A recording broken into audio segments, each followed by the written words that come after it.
आपने सुना होगा सही दशा में सही संतान, यानी अगर सही दशा चल रही है कुंडली के अकॉर्डिंग तो आपको निश्चित रूप से संतान अगर उत्पत्ति करोगे तो 100% आपको संतान भी अच्छी होगी, उस संतान उत्पत्ति में आपको दिक्कत नहीं होगी। अब ये डिपेंड नहीं करता कि जैसे गुरु बुध और बृहस्पति या शुक्र ये सौम्य ग्रह है ना, तो नैसर्गिक रूप से ये शुभ है तो अच्छा ही फल देंगे। अगर ये इनकी दशा अंतर्दशा चल रही नहीं, ऐसा नहीं है। अगर जन्म कुंडली के अंदर ये खराब है तो इनकी दशा में भी दिक्कत आ सकती है। सबसे पहले देखना है कि जन्म कुंडली के अंदर कौन से ग्रह शुभ है, जो शुभ होंगे उनकी दशा में ही कंसीव करना, या अगर संतान उत्पत्ति होगी तो 100% फायदा होगा।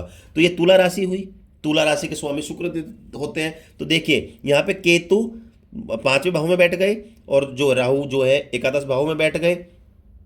तो केतु की जो होता है और राहु देता है, ये पाप ग्रह है, इनकी दशा अंतर्दशा में योग तो बनेंगे पर बचना है, कहीं ना कहीं परेशानी का भी सामना करना पड़ सकता है। दूसरा, अब पंचम भाव के जो स्वामी है वो शनि, तो देखिए शनि यहाँ पे नीच के हो गए, संतान जो है शनि के हाथ में है या नीच के हो गए, तो ये तो आप बिल्कुल समझ सकते हैं कि ऐसे जातक की कहीं ना कहीं संतान उत्पत्ति में दिक्कत आती है, क्योंकि पंचमेश जो कि संतान के पूर्ण रूप से कारक ग्रह है वही खराब है, तो कहीं ना कहीं दिक्कत होगी। अब इसमें सबसे ज्यादा शुभ ग्रह कौन सा है? देखिए मंगल भी नीच का होकर बैठा है, तो मंगल की दशा में भी योग बनेंगे पर वो कहीं ना कहीं दिक्कतें आ सकती है। तो सबसे ज्यादा शुक्र भी यहाँ पे अपनी जन्म कुंडली का मालिक है तो 100% फायदा देगा। तो शुक्र देखिए अपनी 7वीं दृष्टि पंचम भाव को देख रहा है, यानी संतान को देख रहा है, शुक्र की दशा में आपको फायदा होगा।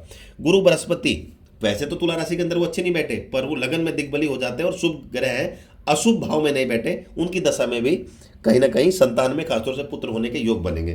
तो जन्म कुंडली में यहाँ पे मंगल, केतु, राहु, शनि, इन जो है इन ग्रहों की दशा अंतर्दशा में संतान उत्पत्ति से बचना है, यानी कंसीव ना करें। हाँ, अलग यही जन्म कुंडली में शनि अच्छा होता, जन्म कुंडली के अंदर जो है आपकी जो है मंगल भी चाहे मार्केश हो, वो भी अगर शुभ स्थिति में होता अच्छे ग्रह से, तो उनकी दशा में भी आप कर सकते हैं। तो यहाँ पे मंगल, शनि, राहु, केतु, इन 4 ग्रह दशा को अवॉइड करना है। शुक्र और बृहस्पति, ये उदाहरण कुंडली की बात कर रहा हूं मैं। अब इनमें जो आप कुछ समझाने के लिए आपको भी समझना है कि जो ग्रह अच्छा हो उसकी दशा में करिएगा। ये सिर्फ उदाहरण कुंडली के माध्यम से आपको समझा रहा हूं।